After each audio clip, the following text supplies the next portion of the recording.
вторник, 28 мај, кратки вести во 12 часот. Се градат станови, а нема кој да живее во нив. Ова не само што е чест коментар, туку накусо ја опишува реалната состојба на терен со оглед на темпото и на изградбата на новите стамбени згради, но и на иселувањето од земјава. Купувачи има, но и многу од становите се празни. Па така за Охрид податоците од последниот попис покажуваат дека празни се речиси половина од становите, дури 17.820, а изградени се 33.660.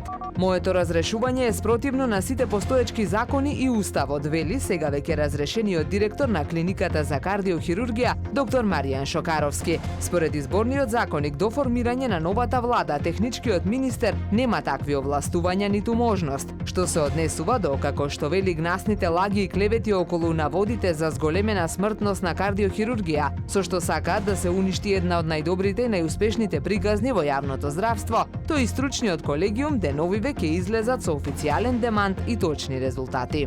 Талентираната охридска пианистка Ана Кузмановска со уште едно врвно достигнување на меѓународниот надпревар Мали пианисти што се одржа во Врање, Република Србија, освои специјална прва награда со максимален број на бодови. Покрај неа, основното музичко училиште Методи Патче на овој надпревар го представуваше и Борјан Николовски, кој освои прва награда. Кузмановска и Николовски се ученици во класата на професор магистар Ана Ѓурѓиовска.